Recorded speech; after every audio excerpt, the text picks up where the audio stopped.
So like यहां से हम देखते हैं, describe general principles of expense recognition, specific expense recognition examples and implications of expense recognition choices for financial analysis.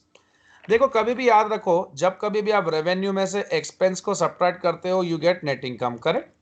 So according to IASB, expenses are decreases in economic benefits. यानी अगर मैं expense को का डेफिनेशन बताऊं, expense are nothing but these are the cash outflows from the business and as well as, देखो कभी कभी outflow भी है, कभी कभी आउटस्टैंडिंग भी बता देते हैं हम लोग एक्रूअल कॉन्सेप्ट के हिसाब से। और ये क्या करता है, हमारे इकोनॉमिक बेनिफिट्स को कम करता है और प्रॉफिट को भी रिड्यूस करता है, correct? So this decreases the Yes, sir. Economic. अगर सपोज मैं एक एसेट की बात करूं, asset is suppose of 1 lakh, इसका डिप्रिसिएशन होता है by at the rate of 10%। सो वो 10,000 जो डिप्रिसिएशन हो रहा है वो इसका क्या है, एक्सपेंस का, ये एसेट का वैल्यू को कम कर रहा है। एसेट का वैल्यू को कम करना और फिर ये इनकम स्टेटमेंट में जाके आपका प्रॉफिट को भी कम कर रहा है, तो आपका इकोनॉमिक बेनिफिट कम हो रहा है ना, ऑफ कोर्स।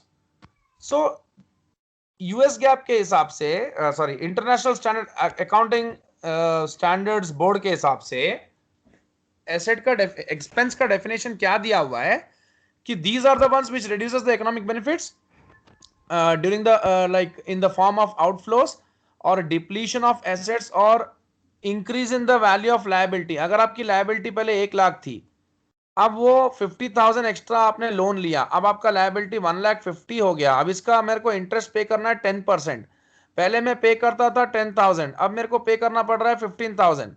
तो increase in the liability is also causing you additional expense, correct? That's what. तो जैसे आपका एक्सपेंस बढ़ता है, आपका प्रॉफिट कम होता है, आपका इक्विटी भी कम होता है, क्योंकि आपका रिटेन्ड अर्निंग्स में कम प्रॉफिट्स जाता है। Now if the financial statements are prepared on cash basis, neither revenue recognition nor expense recognition would be an issue। क्यों? क्योंकि कैश बेसिस में तो ऐसा होता है कि जब पैसा आएगा तभी रेवेन्यू बताए, तभी उसको रेवेन्यू लिखेंगे, जब पैसा जाएगा तभी उसको एक्सपेंस लिखेंगे। लेकिन अक्रूअल मेथड में हम ऐसा नहीं करते, हम हर चीज का प्रोविजन पहले से ही बना के रखते हैं, ठीक है ना? So under accrual method of accounting, expense recognition is based on the matching principle। जैसे हम लोग क्या करते हैं, हर रेवेन्यू जो भी हमारा जनरेट होता है उसके लिए डेफिनेटली एक एक्सपेंस तो हुआ ही होगा, बिना एक्सपेंस या बिना खर्चा किए आप कमाई तो नहीं कर सकते। So whereby expenses to generate revenue are recognized in the same period as the revenue। यानी जो भी रेवेन्यू आपने कमाया होगा उसके लिए उससे रिलेटेड कोई ना कोई खर्चा तो आपका हुआ ही होगा, तो वो रेवेन्यू को से हम उसका जो कॉस्ट है उसको उसी पीरियड में रिकॉग्नाइज कर देते हैं। छोटा एग्जांपल वापस रिपीट कर देता हूं, जो हम ऑलरेडी पहले ही कर चुके हैं, नहीं बताने की जरूरत भी नहीं है। आपको बैड डेट्स का एग्जांपल याद होगा, ऑल ऑफ यू याद है बोले तो आई विल मूव फॉरवर्ड। जरा बोल दो ना सर। अच्छा ठीक है, बैड डेट्स का एग्जांपल क्या आपको याद है, जरा याददाश्त को तेज करो। खाली आप थोड़ा हिंट दो सर, मैं बोलता हूँ। सर बैड डेट होता था जैसे we have sold good to debtor and debtor is not on credit नहीं नहीं एंड नहीं, देखो नहीं नहीं, मैंने आपको बैड डेट्स के बारे में एक अच्छा एग्जांपल दिया था कि बैड डेट्स को कब रिकॉग्नाइज करेंगे बुक्स में। जब अपने को लगता है कि उन्हें पैसे देने वाला नहीं है तो जब अपन कर लेते हैं बैड डेट बोल के। ठीक है चलो, अक्रूअल कॉन्सेप्ट के हिसाब से बात करते हैं हम। हमारा डेटार्स जो है उसका 10% का, जो भी हम लोग हमारा सेल्स होगा या हमारा जो भी मतलब सेल्स होता है या डेटार्स, यानी हम क्रेडिट सेल्स करते हैं, डेटार्स मतलब क्रेडिट सेल्स। हम यस सर अपना एक एक्सपीरियंस निकाल के, एक्सपीरियंस के बेसिस पे एक एस्टिमेट निकाले कि हर साल हमारा 10% पैसा डूब जाएगा, दस हाँ सर। परसेंट डूब जाएगा बोल के मालूम है, और हमारा क्रेडिट सेल्स 5 लाख का हुआ, ठीक है? मतलब हमारा सेल्स भी कितना होता है वो भी हमको मालूम है। अगर हम 10 साल का रिकॉर्ड देखें तो हर साल 10% बढ़ रहा है हमारा सेल्स, तो हम क्या करें, पिछले साल 5 लाख का सेल्स हुआ तो इस साल हमारा 6 लाख का होता बोल के एस्टिमेट निकाल लिए, और ये भी देख लिए कि उसका 10% डूबेगा 60,000, तो ये हमारा प्रोविजन बन गया। अब दिसंबर 20th को एक बंदा हमारे पास से गुड्स लेके गया 10,000 रुपए का। अब वो हमको बोला कि मैं आपको कल पैसा दे दूंगा, कल फोन किया उसको, तो वो तो हम उसको जो 10,000 का गुड्स भेजे उसको रेवेन्यू बताया कि नहीं बताया? बताए सर। बता दिए ना, हम तो तभी बता देंगे क्योंकि हमारे पास रेवेन्यू 10,000 का हो गया और हमारा डेटर कितने का बन गया, वो 10,000 का। 10,000 का। Very clear. अब वो बंदे को फोन किए, वो बोला सर 1 हफ्ते के बाद। कोई टेंशन नहीं है, हमको क्या टेंशन पड़ा है, हमारे को तो पता है कि जितने का सेल्स हमारा हुआ है उसका 10% हमारा बैड डेट्स, करेक्ट और Bad wrong? date. Correct, sir. ये हमारा इसमें है, ऑलरेडी इंक्लूडेड है हमारा। और हम अभी तक 55,000 तक का प्रोविजन हमारा जो है यूज हो चुका है, यानी इतना इतना इतना इतना हमारे पास डूब चुका है। हम देख लिए कि पैसा नहीं आएगा कस्टमर से। अभी और 1,000 रुपए भी इसमें हमने, हमारे पास और 5,000 का एक्स्ट्रा प्रोविजन पड़ा हुआ है, ठीक है ना? और हमारा ईयर भी 10 दिन में क्लोज हो जाएगा। बंदे को फोन किए, नहीं उठा रहा, अब क्या हुआ, बहुत दिन हो गया, तो क्या हम रुकेंगे क्या? नहीं, हम 1,000 रुपीज बैड डेट में डाल देंगे क्योंकि हमारे पास 5,000 का प्रोविजन है अभी भी, करेक्ट? उसके लिए हम वेल प्रिपेयर्ड है। अगर हम ऐसा नहीं करते हैं और नेक्स्ट ईयर में इस खर्चे को बताते हैं जब ये डूबेगा बोल के कंफर्मेशन होगा, जैसे अब जनवरी 5 को हम उसको फोन किए तो वो बोला कि नहीं देता भाई आपका पैसा, तो हम क्या करेंगे, उसको जैन 5 को बताएंगे नेक्स्ट ईयर में, तो नेक्स्ट ईयर का प्रॉफिट क्या होगा हमारा, एक्सक्यूज मी, हो जाएगा, कम हो जाएगा। नेक्स्ट ईयर का प्रॉफिट हमारा कम हो जाएगा, अंडरस्टेट हो जाएगा, है ना? नेक्स्ट ईयर का प्रॉफिट अंडरस्टेट हो जाएगा, ये साल का प्रॉफिट ओवरस्टेट हो जाएगा। वो गलत है ना, वो ट्रीटमेंट गलत है। वो वो हाँ वो सर। कैश बेसिस में वैसा हो सकता है, अक्रूवल बेसिस में वैसा नहीं हो सकता। कैश बेसिस में क्या होता है, जब अपने को कंफर्म हुआ तभी हम उसको बैड डेट्स बताएंगे, जब तक नहीं बताएंगे, ठीक है? तो उससे क्या होता है ना, ये साल के अकाउंट आप क्लोज कर दिए और ये खर्चा जो इस साल का था, जो इस साल के रेवेन्यू में आपने बता दिया ऑलरेडी, ये 10,000 का आप रेवेन्यू में ऑलरेडी बता चुके हो, तो एज पर मैचिंग प्रिंसिपल इसका एक्सपेंस भी तो बताना ना आप। वो एक्सपेंस अगर आप इस साल में नहीं बता के नेक्स्ट ईयर लेके जाओगे तो this year's profit would be overstated by 1,000 rupees and next year's profit would be understated by 1,000 rupees, which is a wrong treatment, which is not at all acceptable. तो इसीलिए एक्रूअल के हिसाब से हम provision बना के रखते हैं, एस्टिमेशन बना के रखते हैं और इसी साल उसको बता देते हैं, ठीक है ना? और कैश बेसिस के हिसाब से क्या होगा वो नेक्स्ट ईयर में दिखाएंगे उसको, इसीलिए कैश बेसिस कंपनीज फॉलो नहीं करती ना। अब इन्वेंट्री एक बहुत अच्छा एग्जांपल है, क्योंकि जब आप इन्वेंट्री का भी मैं ऑलरेडी आपको समझा चुका हूं कि जब आप पूरा का पूरा गुड्स लेके आते हो तो वो एसेट होता है, उसमें से जितना बेचोगे उसको निकालोगे तो वो आप सीओजीएस में डालोगे, करेक्ट और रॉन्ग? हाँ सर। सीओजीएस में डालोगे तो वो सीओजीएस में इसलिए डाल रहे हो क्योंकि उसका रेवेन्यू जनरेट कर रहे हो, आप उतना बेच रहे हो मार्केट में, ओके? चलो, यस। अच्छा, इन्वेंट्री के कॉस्ट कैसे कैसे आप रिकॉग्नाइज कर सकते हो, expenses? If a firm can identify exactly which items were sold, यानी जो आइटम को उसने बेचा वो एग्जैक्टली वो उसको आइडेंटिफाई कर सकता है, तो वो स्पेसिफिक आइडेंटिफिकेशन मेथड होगा। जैसे फॉर एग्जांपल एक ऑटो डीलर को ले लो, यानी कार डीलर को ले लो। कार डीलर के लिए क्या है, वो कौन सा गाड़ी बेचा, 4-5 गाड़ी बेचेगा दिन में, तो वो आइडेंटिफाई कर सकता है ना भाई, ये व्हीकल मेरा रेवेन्यू जनरेट हुआ, इसका इसका कॉस्ट मेरे को इतना लगा, 10 लाख में बेचा, 9 लाख में मेरे को पड़ा 1 लाख का प्रॉफिट, करेक्ट और wrong? Yes sir. Correct, sir. और दूसरे भी मेथड्स हैं अपने एक्सपेंस को रिकॉग्नाइज करने के, जैसे फीफो। फीफो में फर्स्ट इन फर्स्ट आउट करके आप क्या कर सकते हो, अपना सीओजीएस कैलकुलेट कर सकते हो। लीफो में भी आप अपना सीओजीएस कैलकुलेट कर सकते हो। आप वेटेड एवरेज में भी अपना सीओजीएस कैलकुलेट कर सकते हो। तो ये तीनों मेथड्स हम ऑलरेडी कर चुके हैं और इसमें आपको एंडिंग इन्वेंट्री तो ठीक है, हम ये भी कैलकुलेट कैसे, ये भी मालूम है, ये भी मालूम है, हमको मालूम है कि नहीं मालूम है, दोनों भी कैसे करना है। हाँ सर, मालूम है। तीनों मेथड्स कर चुके हैं हम लोग। सो ये आपके लिए एक छोटा सा तोहफा, आई मीन टू से गिफ्ट, आज का होमवर्क। करोगे ना होमवर्क? हाँ सर, हाँ सर। देखो हर किसी में आपको क्या बाहर निकल के आता है, देखो ये आपका इन्वेंट्री का डेटा है, फीफो क्या निकाले आप, एंडिंग इन्वेंट्री निकाल लिए, करेक्ट? Yes sir. और सीओजीएस भी निकाल लिए। तो ये यही करना है आपको। और ये जब सीओजीएस मालूम हो गया तो मेरा इसको मैं बेचूंगा 30 में, 30 में बेचूंगा, 23 का कॉस्ट है तो 7 का प्रॉफिट है, उतनी सी बात है। और ये मेरा एंडिंग इन्वेंट्री का वैल्यू है। What is the formula for COGS? Opening inventory plus purchasers minus closing minus inventory, closing. That's it. Yes sir. तो ये देखो आपको तीनों में भी फीफो का सीओजीएस आपका ये है, एंडिंग इन्वेंट्री ये है, लीफो का COGS ending inventory, average cost में आपका सीओजीएस और एंडिंग इन्वेंट्री, ठीक है। अच्छा, अगर एक बात मेरे को बताओ, COGS is equal to opening inventory plus purchasers minus closing inventory, correct.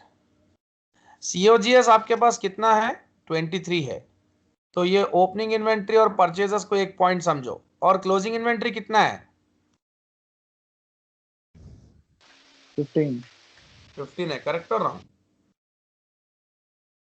Yes sir. तो अब आपको अगर कोई पूछे कि परचेजर्स या ओपनिंग इन्वेंट्री की वैल्यू फाइंड करो, कैसे करोगे? तो सर दोनों एक है तो 38 हो जाएगा ना। इसको इधर लेके आ जाओ। 38। आपका सीओजी, हाँ वही आपका सीओजीएस 23 है, ओपनिंग इन्वेंट्री और परचेजर्स आपका पता नहीं है मुझे, और क्लोजिंग इन्वेंट्री आपका यहाँ है, यहाँ लेके आ जाओ, 38 हो जाएगा। That's yes sir. ठीक है, यस सर। ये अपना पॉइंट क्लियर हो गया। ये एक्चुअली में आपका अमाउंट वाइज आपका 38 है। देखते हैं यहां पर, आपको यहां पर वो चीज प्रूफ भी होगी।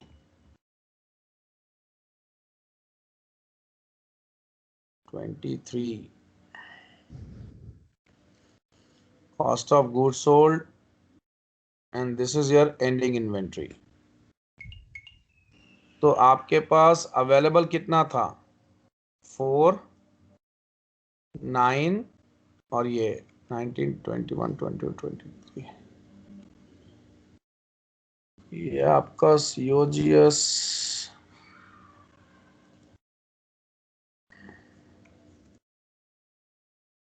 हाँ ये रहा, कितना है आपका, व्हाट इज दिस, ओपनिंग्स तो एंड 38 सर। आ गया ना 38 आपका, करेक्ट सर। That's it. चलो, डेटा क्या है ऊपर दिया हुआ है, डेटा में डेटा ही खोज रहा था, ठीक है। तो 38 आपका आ गया, आप वैसे भी फाइंड कर सकते हो, so there is no problem. Depreciation तो हम ऑलरेडी कर चुके हैं, डिप्रिसिएशन कहाँ लिखते हैं हम लोग, प्रॉफिट एंड लॉस। और इन्वेंट्री का जो कॉस्ट वगैरह सीओजीएस वगैरह तो आपको पता है, आप सीओजीएस में दिखा देते हो, परचेजर्स सीओजीएस में ओपनिंग इन्वेंट्री है, परचेज है, वो तो ठीक है, ये हम दिखाते हैं पी एंड एल में। कौन से दो मेथड्स यूज कर सकते हैं आप, SLM double and WPV। Declining method. चलो, स्ट्रेट लाइन मेथड भी हमारा हो चुका है। अच्छा, एक्सेलरेटेड डिप्रिसिएशन में कौन सा मेथड आता है आपका, डबल डिक्लाइनिंग, करेक्ट, याद होगा आपको, हम लोग ऑलरेडी कर चुके हैं ये सब। हाँ सर। चलो ठीक है, आप ये क्वेश्चन देख लो, एक क्वेश्चन चेक कर लो, कोई प्रॉब्लम नहीं है। चलो स्ट्रेट लाइन देख लो, वो भी देख लो, मैं आगे बढ़ता हूं।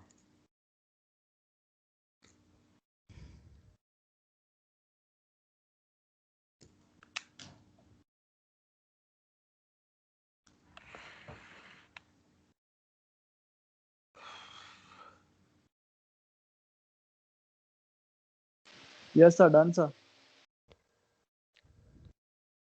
Go through this.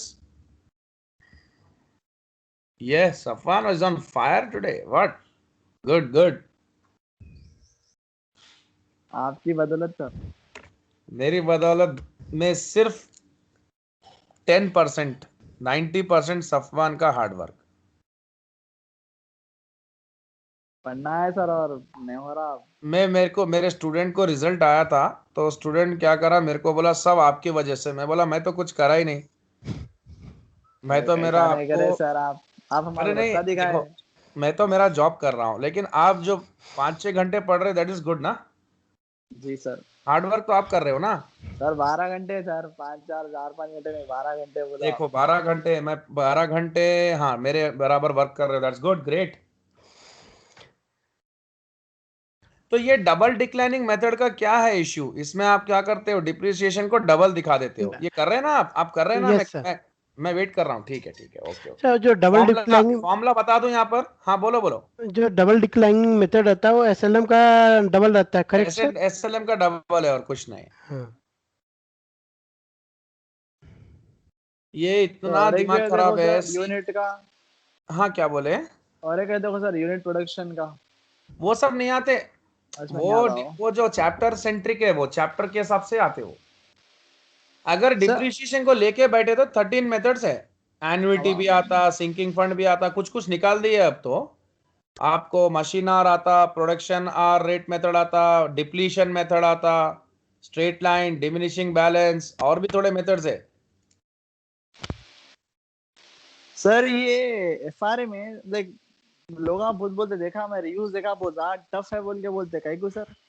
पता नहीं कौन बोल रहा है, इजी है। नहीं, हाँ इजी तो है सर, कॉन्सेप्ट बहुत ज्यादा है, मतलब उसको याद रखना बोल तो बहुत ज्यादा डील हो जा रहा वो। वैसा नहीं है, मतलब थोड़ा इंजीनियरिंग के जो स्टूडेंट्स वगैरह रहते हैं थोड़ा, मतलब आप जिनको बैकग्राउंड नहीं है थोड़ा वो परेशान होते हैं, बाकी ऐसा कुछ नहीं है प्रॉब्लम। सर बैलेंस शीट और इनकम स्टेटमेंट का कुछ बेसिक है सर आपके पास? बैलेंस शीट हाँ है ना, बहुत पूरा बहुत बेसिक्स है, दे दूं। हाँ जरा दो ना सर, क्योंकि मेरे को जो है ना बहुत कंफ्यूज होता मालूम बैलेंस शीट और इनकम स्टेटमेंट में। ठीक है, मैं दे देता हूँ आपको, कोई प्रॉब्लम नहीं है। जी सर। सर बैलेंस शीट मतलब उसमें पूरा मतलब क्या रहता है, अपन बैलेंस शीट में क्या क्या दिखते हैं अपन? Assets and liabilities. बस ये दो आते हैं, इनकम स्टेटमेंट में पूरा अपना सेल्स ऑपरेटिंग ये पूरे आते हैं सर। हाँ, एक्सपेंस इनकम आता, नाम ही ओके। इनकम स्टेटमेंट है, तो हाँ इनकम सर। एक्सपेंस आता। एसेट बैलेंस शीट मतलब एसेट लायबिलिटी आता, ओके सर, एक बार भेज स्टेटमेंट दो ऑफ जरा, मैं चेक कर फाइनेंशियल लेता हूँ। पोजीशन। हाँ एक बार आप भेज दीजिए, मैं एक बार फिर से जरा ना वॉच कर लेता हूँ उसको पूरा, हाँ, ये देख नीचे लेता हूँ। जाऊं क्या? अब ये कर हाँ रहे हैं। हाँ सर, ये समझ में आ गया सर, ये ऑलरेडी हो कर गया लिया। सर। हाँ चलो कोई बात नहीं, चलो आगे बढ़ते हैं हम लोग। देखो पहले ही आपको ये चीज तो पता ही है कि हम अमोर्टाइजेशन का कब यूसेज करते हैं in case of intangible asset sir. Like patents, trademarks, copyrights, ठीक है ना। तो यहाँ पर आपका ये आता है, ये डिप्रिसिएशन ही है, टेंशन नहीं है इसमें। बस क्या है, नाम अमोर्टाइजेशन दे दिया गया क्योंकि इंटेंजिबल एसेट्स है। और गुडविल का याद रखना, कभी भी गुडविल कभी भी इम्पेयरमेंट रिव्यू, अमोर्टाइज नहीं होता, यस सर, वो गुडविल इसका इम्पेयरमेंट रिव्यू होता। इम्पेयरमेंट रिव्यू करना। जब हम बिजनेस सेल करते या फिर कुछ। हाँ, ये क्रिएट होता है जब बिजनेस परचेस करते हैं तो बस। Yes sir. अच्छा, अब देखते हैं आगे जाकर, इसके बाद हमको एनालिसिस देखने का है। अच्छा नाउ अब देखो, bad debt expense and warranty expense recognition. अब वारंटी क्या होता है, देखो वारंटी में अगर एक फर्म किसी को गुड्स बेचता है क्रेडिट पर, तो बैड डेट क्रिएट होता है, करेक्ट। और या तो कस्टमर को वारंटी देता है, बोलता है कि आपका कुछ भी खराब हो गया इसमें, पहले तो हम जैसा बताया वैसा यूज करना। अब कितने लोगों को वॉच के पीछे लिखा रहता वाटर रेसिस्टेंट, ठीक है। चलो अपन मेच्योर्ड लोगों को तो पता है, छोटे बच्चे लोगों को कैसा है, वाटर रेसिस्टेंट को और वाटर प्रूफ में फर्क नहीं मालूम, वो पानी में लेके चले जाता, वॉच क्या होता, खराब हो खराब जाता। हो जाता था। अब वो वॉच खराब हो गया तो वारंटी नहीं मिलता, क्योंकि जैसा वो बोले वैसा जाना है वो। वारंटी का मतलब क्या है कि वो आपको बोले कि 5 इयर्स तक आपके इस पूरे के पूरे प्रोडक्ट में कुछ खराब हुआ तो हम देख लेंगे। मतलब वो इतने कॉन्फिडेंट है कि उनका इस प्रोसीजर से बनाया हुआ है कि वो खराब नहीं होगा, बट आप जानबूझ के उसको कीड़े लगाए तो खराब होता वो, करेक्ट। हाँ सर, जानबूझ के करे तो होता हाँ सर। जानबूझ के तो कुछ भी हो जाता था। हाँ भाई, जैसा अब जैसे बाइक देते हैं बेचारे, बाइक बोलते हैं आप ये बाइक को 5 साल तक का वारंटी, 2 साल का कुछ बोलते हैं, तुम जबरदस्ती लेके जाके स्टंट मार रहे, खराब कर रहे, तो उसका वो क्या करेंगे बेचारे, ओके। नहीं सर, पर लोगों को चलाओ बोलते ये गाड़ी लेके जाओ, तो मेरी ये गाड़ी लेके जाओ। हाँ वही, तो वारंटी कस्टमर को जब दिया जाता है तो ये भी खर्चा होता है, ठीक है ना। ये भी देखो, एक तो क्या होता है, मैं अगर आपको कोई चीज 100 रुपए में बेच रहा हूं ना, तो उसका कॉस्ट मेरे को 95 पड़ता है, और 5 रुपए वारंटी का उसमें एडेड रहता है पहले से ही।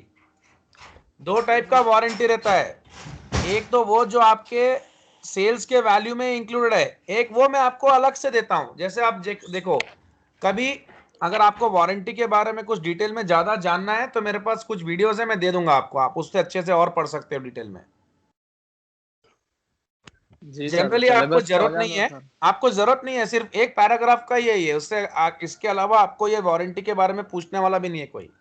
बट इवन दो अगर आपको क्यूरियोसिटी है तो मैं दे देता हूं आपको, ठीक है। नाउ अब इसको ध्यान से देखो, देखो ये वारंटी जो है ना, ये मैं आपके ऊपर कोई एहसान नहीं कर रहा हूं बॉस। आपको देके आप सोचेंगे अरे कंपनी वारंटी दे रहा, बहुत अच्छी बात है, इट इज वेरी गुड, अरे क्या क्या ब्ला ब्ला ब्ला। कुछ नहीं है, उसके कॉस्ट में मैं ये भी आपसे वसूल लिया। समझ में आ रहा है? हाँ सर। Okay, मैं got it, sir. Got it. हाँ 100 रुपए लिया तो 5 रुपए वारंटी का भी मैं वसूल करके लिया आपसे, तभी मैं आपका वो सर्विस देने के लिए रेडी हूं। कुछ होगा तो, क्योंकि मेरे को भी Okay, इसका खर्चा लगेगा। तो मेरे को correct. खर्चा लगेगा बोलता रेवेन्यू में बता लिया ना मैं। Yes, sir. ये मेरे को रेवेन्यू में मैं बता लिया, मैं अपने बुक्स में 100 रुपए की रेवेन्यू बता रहा हूं। तो मेरे को कॉस्ट भी बताना पड़ेगा। कॉस्ट मेरा कितना है? 95 है फॉर एग्जाम्पल, चलो इसको भूल जाओ। 95 है, 95 में 5 रुपए वारंटी का भी है, 90 रुपीज प्रोडक्शन कॉस्ट है इसको बनाने का। ठीक है, 5 रुपए का प्रॉफिट है ऐसा। Point number 2। सर हाँ सर ना, एक मिनट सर, बस छोटा एक बोलना है। सर बोलो। अगर उसमें कुछ भी अगर जो ना वारंटी खराब नहीं हुआ, तो वो हाँ लोगों का देखा क्या तो 10 रुपए प्रॉफिट है ना सर। अगर कुछ प्रॉब्लम हुआ तो मतलब वो कड़िया था। अगर कुछ भी प्रॉब्लम नहीं हुआ अरे तो भैया वो नहीं लोग। हुआ तो क्या, मैं स्टाफ मेंटेन कर रहा हूँ, सर्विस सेंटर बना के रखा हूँ, सबको तो खर्चा दे रहा हूँ ना। हाँ सही है सर, सही है। फिर राइट तभी राइट तो राइट कॉस्ट बता रहा हूँ उसका। राइट सही है मैं सर। वारंटी का प्रोविजन बना के रखा हूं पहले से। हाँ सर, सही है सर। पहले से ही बना के रख लिया कि इतना मेरे को एक्सपीरियंस है कि मेरा जो प्रोडक्ट बिकता है उसमें इतने इतने लोग कंप्लेंट लाते हैं। तो उसका पूरा टीम है मेरा, वो हर कंपनी को खर्चा लगता है। हाँ सही है पॉइंट सर। नंबर 2, इसीलिए देखो बैड डेट का भी प्रोविजन बना के रखते हैं तो वारंटी का भी प्रोविजन बना के रखते हैं। ठीक है ना? Yes sir. तो इसीलिए उसको क्या करते हैं, खर्चे के तौर पे रिकॉग्नाइज कर लेते हैं, क्योंकि उसका रेवेन्यू भी तो दिखा रहे हैं ना हम लोग वो प्रोडक्ट का। जो प्रोडक्ट का आप रेवेन्यू दिखाते हो, आप 100 रुपीज का रेवेन्यू दिखा रहे हो, तो 95 का कॉस्ट में मैं क्या बोल रहा हूं, बस 5 का वारंटी का कॉस्ट है मेरा, 90 का मेरा प्रोडक्शन कॉस्ट है और 5 का प्रॉफिट है। ठीक है नाउ, अब देखो,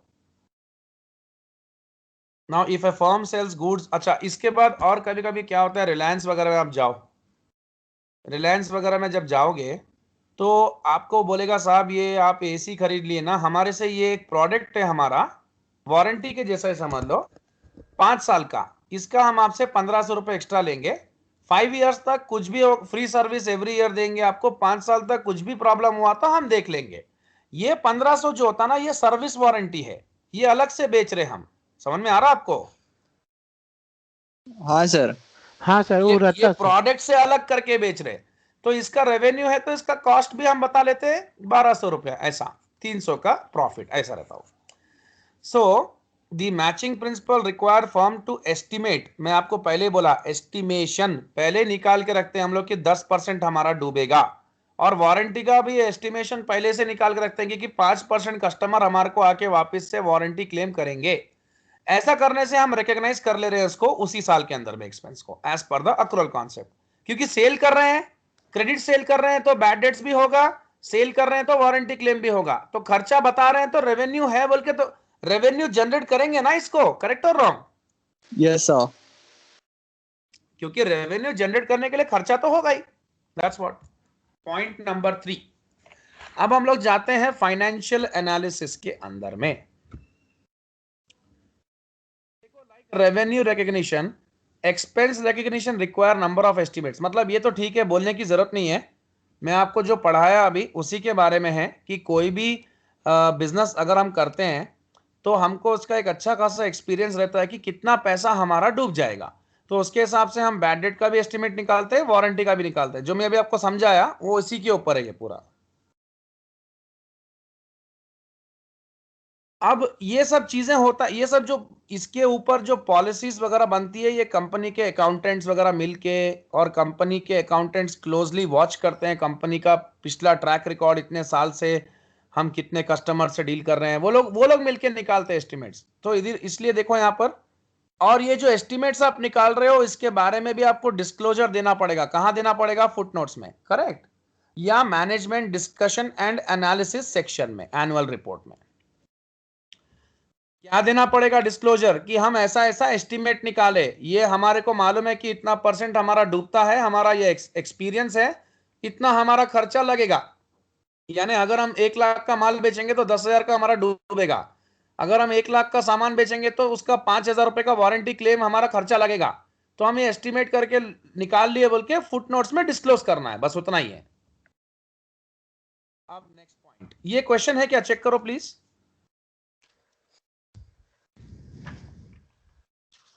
non recurring items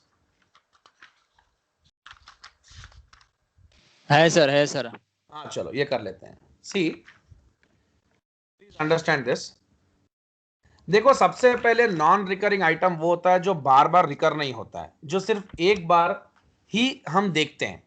discontinued operations. Discontinued operation का मतलब क्या होता है, अगर हमारा कोई बिजनेस है उसको हम बेच दिए, तो उसको बेचना है बोले तो उसको हम इमीडिएटली नहीं बेच सकते बॉस, समझ में आ रहा आपको? इमीडिएटली नहीं बेच सकते, इमीडिएटली कोई भी काम नहीं करना, नहीं तो बहुत बड़ा डाउट होता, क्वेश्चन मार्क आता, ये इमीडिएटली कैसे इसको बेच दे रहे हैं। पहले उसको डालना पड़ेगा डिसकंटिन्यूड ऑपरेशंस के कैटेगरी में, समझ में आ रहा आपको? Yeah, हाँ yes, sir. you told we have to put in under sale Held to sell. category. हाँ, held to Under? Sale, held to sale. held to sale. हाँ तो ये हम ऑलरेडी पढ़ चुके हैं, तो इसका कोई इतना प्रॉब्लम नहीं है, ये हम ऑलरेडी डिस्कस भी कर चुके हैं। बाद में इसको बेच के इसका जो भी प्रॉफिट वगैरह आता है रिकॉग्नाइज कर लेते हैं हम लोग, ठीक है, वो तो है। देखो, any expected gain on the disposal can not be reported until after the sale is completed. मतलब जब सेल होने के बाद ही इसका पैसा जो भी आएगा प्रॉफिट वगैरह में हम इसको दिखा देंगे, तो वो कोई प्रॉब्लम नहीं है। और इसको बेचेंगे कब, क्यों डालेंगे डिसकंटिन्यूड में?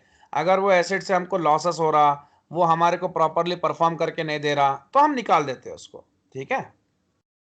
तो ये तो यस ठीक सर। है, इसका कोई प्रॉब्लम नहीं है, हम डिस्कस कर चुके हैं। अब देखो कुछ पॉइंट्स हैं, अनयूजुअल और इनफ्रीक्वेंट आइटम्स। अब ये क्या है, the definition of these items is obvious, these events are either unusual in nature और infrequent in occurrence.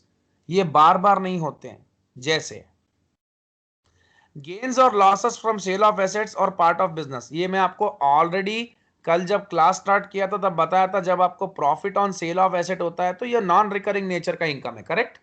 Correct, sir. Gain. That one. ये क्योंकि गेन है, ये एक बार होता है। और इंपेयरमेंट वगैरह भी हमेशा नहीं है, जब आप अपने कंपनी के एसेट को रिवैल्यू करते हो तब ये होता है, ये हमेशा थोड़ी होता है। इंपेयरमेंट रोज थोड़ी होगा बॉस, कभी से एक बार आप रिवैल्यू किए तो मालूम होता। तो ये सब कहां लिखते हैं आप, इनकम स्टेटमेंट में लिख देते हैं। अगर गेन है तो आप प्रॉफिट बताओगे, यानी इनकम में बताओगे, और लॉस है तो एक्सपेंस में बताओगे। सर ये राइट ऑफ बोल के देखो सर, मतलब वैल्यू बढ़ती ना सर, इसकी वैल्यू बढ़ती। नहीं नहीं, राइट ऑफ मतलब आप निकाल देना उतना पूरा। कितना निकाल देना मतलब, समझा नहीं मैं। अब जैसे कितना लॉस है? आपका बैड डेट्स, अब आपका 1 लाख रुपए का सेल करे क्रेडिट सेल, 10,000 रुपए नहीं आते, निकाल दो 10,000, राइट ऑफ 90 हो गया। ओके, ये write down right of write down मतलब वैल्यू को कम कर दो, हाँ राइट डाउन मतलब वैल्यू बढ़ा दो। अच्छा ओके। राइट ऑफ मतलब वैल्यू मत बता दो, हटा दो, निकाल दो। ओके ओके सर, मैं राइट राइट डाउन अप। मतलब कोई चीज अगर 10 रुपए की, कोई चीज अगर आप 10 रुपए बता रहे हो, वो अब 7 रुपए की हो चुके, तो राइट डाउन कर दो, 7 रुपए लिख दो, उसको 3 रुपए लॉस में बता दो। हाँ sir, okay sir. Write down मतलब वैल्यू को कम करना, राइट ऑफ मतलब हटा के फेंक देना। ओके, राइट अप मतलब वैल्यू बढ़ जाना। हाँ, राइट अप हटा देना. Up, right up. Where is right right up up? नहीं होता है, और वो रिवैल्यू होता है, वो मतलब राइट अप ऐसा यूज नहीं होता है। नहीं है शायद ना सर, अपने को राइट अप बोल के था देखो परसों। अप बोल के नहीं रहता, रिवैल्यू बोल के रहता, मैं परसों करा सर इसका। अप्रिशिएट बोल के रहता।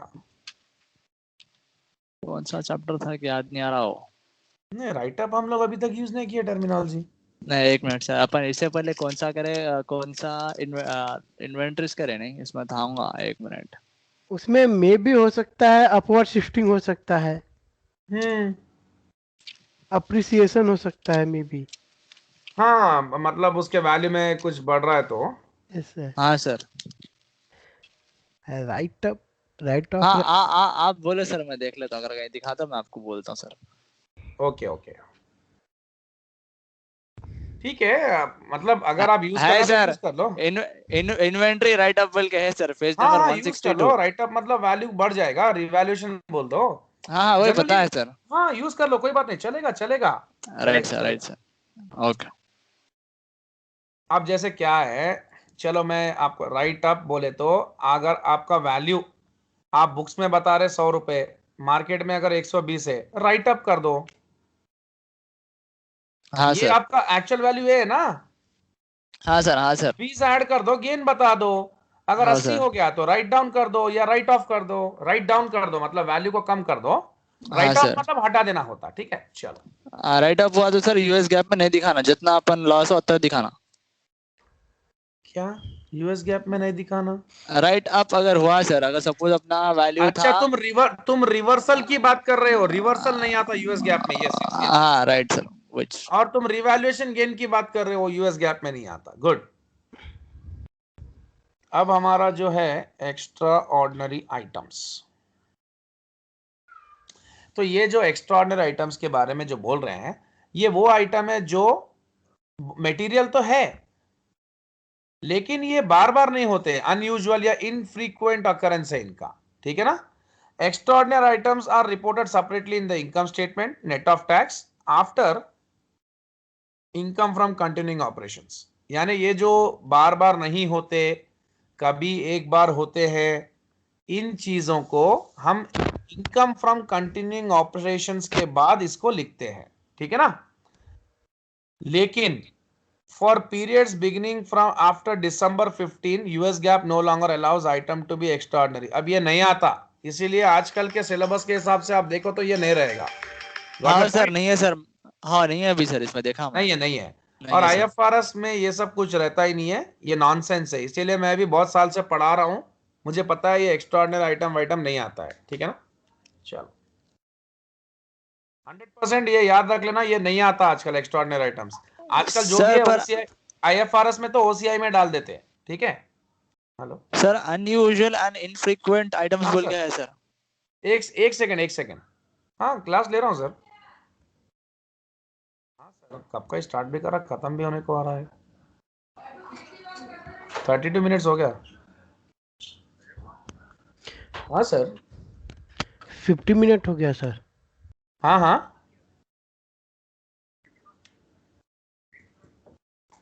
सर, नहीं मैं आपको मैसेज भी कर दिया था। मैं स्टार्ट करके बहुत टाइम हो रहा है सर। नहीं आपको मैसेज, सर मैं आप सर मैं आपको व्हाट्सएप में मैसेज डाला सर, आप चेक करिए, एक बार चेक करिए sir.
Okay sir, okay okay, right right. हाँ ओके, या हेलो। सो हाँ, अभी नेक्स्ट पॉइंट आपका चेंजेस इन अकाउंटिंग पॉलिसीज है। एक सेकेंड, थोड़ा वो अजय सर भी ज्वाइन कर लेते हैं।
Hello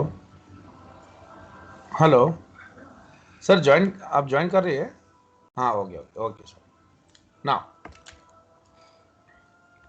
so changes in accounting policies.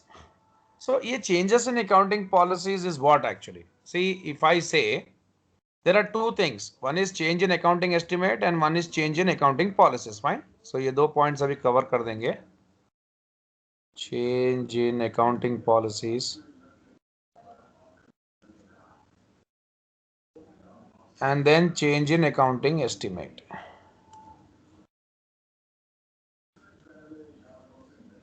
See, I have sent you some videos regarding statement of changes in equity. Do you remember? Hello. No sir. मैं आपको क्या बात करते हैं, मैं आपको फाइनेंशियल स्टेटमेंट्स का वीडियो भेजा ना, उसमें statement of changes in equity था ना। Okay sir, I will check. I will check क्या, मैं आपको पहले ही आपको करवा भी चुका हूँ, फाइनेंशियल रिपोर्ट कराए जब। अच्छा, देखता हूँ सर, पर याद नहीं है। क्या करते आपको, अबे आपको वीडियो आया ना इसका? एनालिसिस। अरे यार, मैं आप लोग को जब फाइनेंशियल रिपोर्ट्स कराया था, statement of changes in equity का वीडियो भिजाया था ना, उसमें आपको इक्विटी रहेगा, उसमें रिटेन अर्निंग्स आता, शेयर कैपिटल आता। अजय सर, आपको वीडियो आया ना? सर जब वो मैं शायद उसमें नहीं था sir. Hello hello sir. Hello sir. हाँ अजय सर, आपको वीडियो आया ना इसका? या जयंत आया था, बट चेंजेस इन इक्विटी बोले थे कि आप मेरे को सेंड करेगा नया वाला। हाँ, वही वो previous- वीडियो के अंदर में जो पॉइंट है वही बता रहा हूँ, अभी वही चीज क्लियर कर रहा हूँ आपको, वो समझ में नहीं आया ना? Yes yes. हाँ, वही चीज के लिए मैं इसलिए वेट कर करके अभी ये पॉइंट आपको बताने के लिए वो क्लियर करके लेके आ रहा हूँ पॉइंट को। So see what is this statement in statement of changes in equity का जो सेक्शन है, आप लोग को इनकम स्टेटमेंट बनाने के बाद, ओसीआई बनाने के बाद ये अकाउंट बनाना पड़ता, फिर बैलेंस शीट बनाना पड़ता। तो why I have bought this is, understand, change in accounting policy. Suppose company straight line method use कर रहा, अब कंपनी में अकाउंटेंट बोलता है कि डिमिनिशिंग बैलेंस मेथड यूज करो आप। एक्चुअली में आप ऐसा चेंज नहीं करना methods, that is not good, that's not fair, because that will disturb the consistency. Consistency का मतलब you cannot compare a company which is using diminishing balance method with straight line method. Correct or wrong? See, आप Yes, sir. पहले straight line use कर रहे हैं, अब diminishing use कर रहे हैं, तो दोनों में डिप्रिसिएशन का वैल्यू डिफर करेगा ना बॉस. करेगा सर. तो तब जब ऐसा केस है, जब आपको मेथड चेंज कर रहे हो, मेथड क्यों चेंज कर रहे हो? Subjected to accounting policy. That means if you are changing from straight line to diminishing balance, it is a change in accounting policy of your company. So तब आपको retrospective application देना पड़ेगा. अब ये रेट्रोस्पेक्टिव एप्लीकेशन क्या है मैं बताता हूं आपको एक प्रैक्टिकल एग्जांपल से. ओके,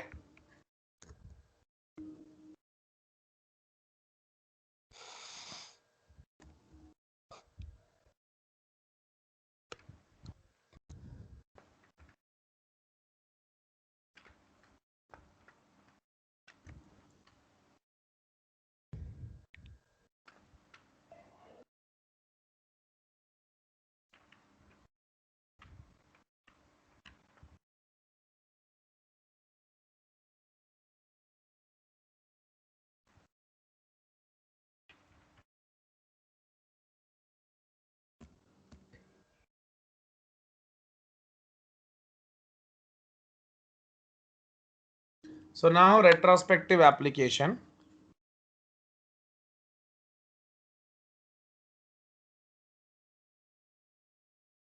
तो देखो यहां पर आपका एसेट 1 लाख का है, 1 लाख, ठीक है. अब यहां पर ये आपका जो एसेट है, इसका डिप्रिसिएशन स्ट्रेट लाइन मेथड से कर रहे हो एट द रेट ऑफ 10%. इसका भी डिप्रिसिएशन आप डिमिनिशिंग बैलेंस मेथड से कर रहे हो at the rate of 10%. Both the methods have different results. Okay, and since they have different results, you may have different like amounts of profits. Okay, so how? Let us see. यहां पर first year में the depreciation is 10,000, यहां पर भी आपका depreciation is 10,000. First year में things are okay, all right. 90,000, 90,000. Okay, now अब आपको नेक्स्ट पॉइंट में क्या होता? Second year 10,000, 9,000. Why 9,000? This is diminishing return down value method. After deducting the depreciation, what value you got is return down value. So return down value आपका 90,000 है, उसका 10%, 9,000. ठीक है.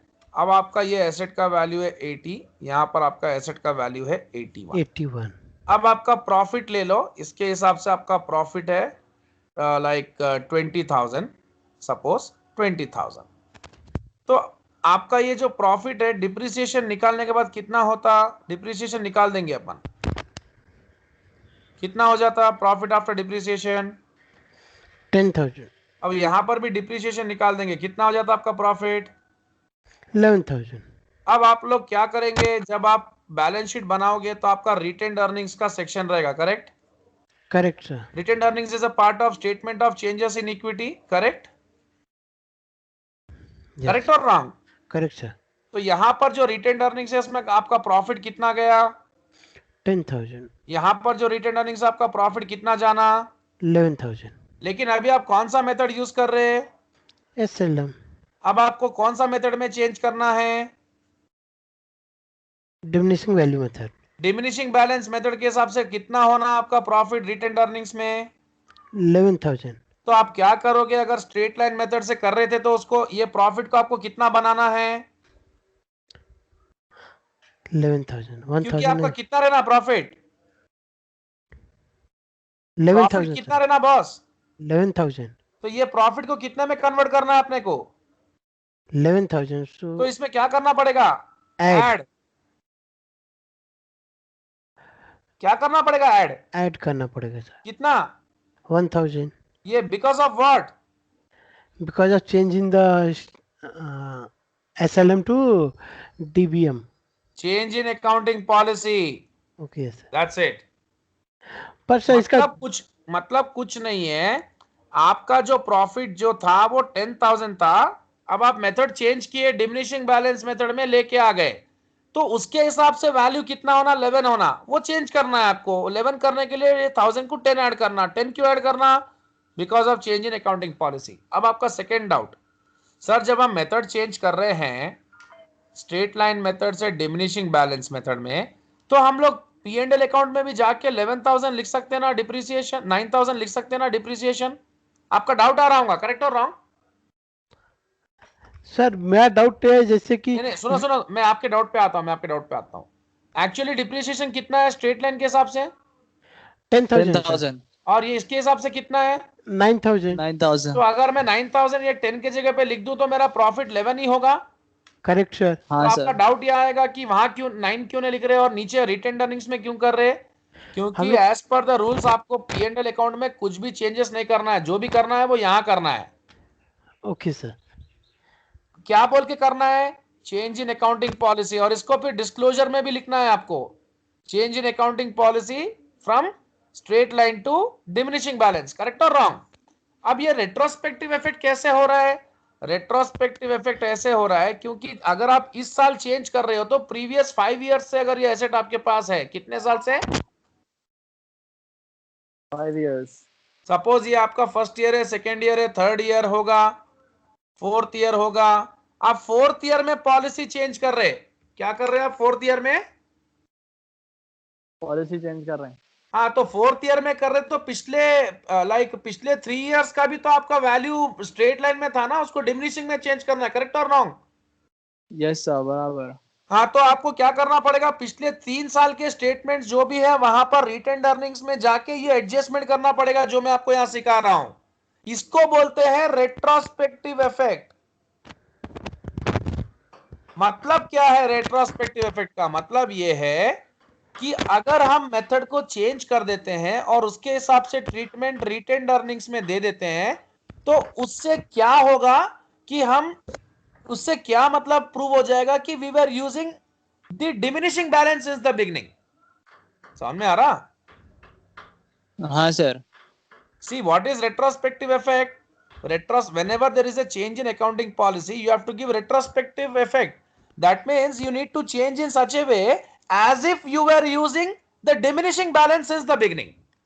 कैसे कैसे हो रहा है वो, कैसे प्रूव हो रहा है? यहां पर हम चेंज करके कितना बता दिए हमारा प्रॉफिट, कितना बता दिया प्रॉफिट? 11,000 तो 11,000। मतलब ये मतलब प्रूव हो गया ना कि हमने डिमिनिशिंग यूज किया, करेक्ट और रॉन्ग? जी सर। और पिछले साल का भी वैसे ही चेंज करेंगे तो डिमिनिशिंग यूज करा बोल के प्रूव होगा। तो रेट्रोस्पेक्टिव इफेक्ट का मतलब ये होता है कि अगर आप अकाउंटिंग पॉलिसी को चेंज करते हो तो प्रीवियस जितने भी ईयर्स हैं आप वहां पर ये रेट्रोस्पेक्टिव इफेक्ट देके जो डिमिनिशिंग बैलेंस के हिसाब से प्रॉफिट आने का था वो बता दो, जिससे कि देखने वाले को ये लगे कि आप डिमिनिशिंग ही यूज कर रहे थे बिगिनिंग से, उसको बोलते हैं रेट्रोस्पेक्टिव। ठीक है? पॉइंट नंबर 2, वो आप इनकम स्टेटमेंट में नहीं कर सकते हैं, वो आप सिर्फ statement of changes in equity में कर सकते हैं। पॉइंट नंबर 2, अब है समझ में आया? Yes sir. मतलब क्या है कि आप पिछले 3-4 साल का चेंजेस कर दो एज इफ आप डिमिनिशिंग ही यूज कर रहे थे, प्रूव हो जाएगा वो पॉइंट। Okay sir. सर एक स्मॉल डाउट है सर। बोलो। सर हम लोग जो भी चेंजेस करते हैं उसके दो जगह इफेक्ट पड़ते हैं सर, करेक्ट हाँ, सर? तो यहाँ पे जो चेंज इन 1,000 हम लोग ऐड किए, ये 1,000 दूसरा कहाँ पे दिखेगा सर? हम लोग कौन सा यहाँ पे था? हमारा प्रीवियस लाइक इस साल का हमारा जो डिप्रिसिएशन था वो 10,000 था सर। हाँ हमको उसको 11,000 लेकर के आना प्रॉफिट अपना इस साल। हाँ, तो नहीं, आप डिप्रिसिएशन आपका 9,000 होगा ना? हाँ 9,000 था सर। सो हाँ प्रॉफिट को 11,000 लाने के लिए हमने 1,000 ऐड किया, हाँ, तो ये 1,000 एक जगह और इफेक्ट करेगा ना सर, वो किधर जाएगा? वो आपका एक्यूमुलेटेड डिप्रिसिएशन के कॉलम में जाएगा। Okay sir. समझ में आया? Okay sir, got it. तो अब हमारा जो है अकाउंटिंग एस्टिमेट, अकाउंटिंग एस्टिमेट का मतलब क्या है? Change in estimate. Change in estimate is nothing but आपका बैड डेट का प्रोविजन पहले जो था,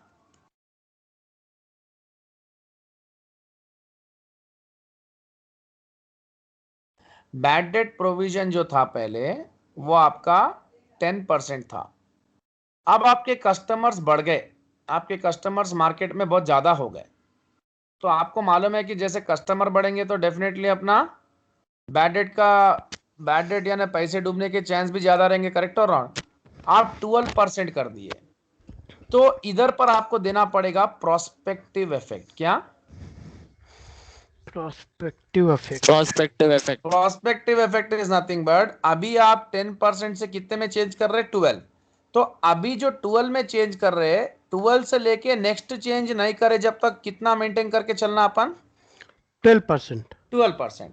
फिर नेक्स्ट टाइम जब 1-2 साल के बाद चेंज करोगे तो 14 कर दोगे, तो फिर 14 लेके, तब से 14 लेके 14 ही चलेगा। समझ में आया? मतलब पहले खर्चा 10% के हिसाब से बताते थे बैड डेट्स का खर्चा, अब 12 के हिसाब से बताएंगे। कब तक? जब तक नेक्स्ट चेंज नहीं होता तब तक।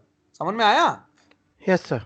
और उसका कोई इफेक्ट आपको बैलेंस शीट में नहीं है, क्योंकि अभी अपन चेंज कर रहे हैं ना, चेंज करके फिर उसको आगे 12% के हिसाब से लेके जा रहे हैं। मतलब अगर हमारा डेटा 1 लाख का है बॉस, इसका 10% हमारा, अगर हम बैड डेट्स का प्रोविजन बनाए 10,000 होता, अब हम लोग चेंज कर रहे हैं, अब हमारा सेल बढ़ गया तो हम 12% के हिसाब से कर दिए, तो अब 12 से लेके नेक्स्ट टाइम तक 12 ही चलेगा, फिर 14, फिर जब नेक्स्ट चेंज करेंगे तो 14 होगा, तो 14 लेके उसके बाद जब नेक्स्ट चेंज नहीं करेंगे तब तक 14 चलेगा। Okay okay sir. Sir prospectus बोले तो? प्रोस्पेक्टस नहीं, प्रोस्पेक्टिव। हाँ, मतलब चेंज करने को बोल रहे हैं। प्रोस्पेक्टिव मतलब आगे के इफेक्ट्स, आगे के प्रोस्पेक्ट्स को देख के हम चेंज करेंगे। ओके। अगर हमारे को बैड डेट ज्यादा, अगर हमको सेल्स ज्यादा हो रहा है, बैड डेट होने का चांसेस ज्यादा दिखता है, ज्यादा पैसे डूबेगा बोल के लगता है, तो ज्यादा बड़ा रेट बना देंगे उसको, यानी 12 से हाँ 14 कर देंगे, और फिर नया चेंज नहीं होता जब तक 14 में चलाएंगे, ऐसा। हाँ, ये सर इसको प्रोस्पेक्टिव इफेक्ट बोलते हैं। वो जो हाँ, अपन एसएलएम से डीबीएम मारे से उसको क्या बोलते हैं बोले आप? Retrospective effect. Retrospectus. Okay sir. हाँ, distinguish between operating and non operating components of income statement. Operating का मतलब क्या है? जो पूरा business day to operations day आपके एक्टिव जो होते हैं, एक्टिविटी। उससे रिलेटेड जो भी खर्चे होते हैं वो ऑपरेटिंग एक्सपेंसेस। क्या क्या होंगे? सैलरीज जो पे करते हैं अपन अपने स्टाफ को, लाइक रेंट। ऑफिस का रेंट वगैरह, ये पूरा आता। Non yes operating sir. में क्या आता? आपका फाइनेंस एक्सपेंस, ओके।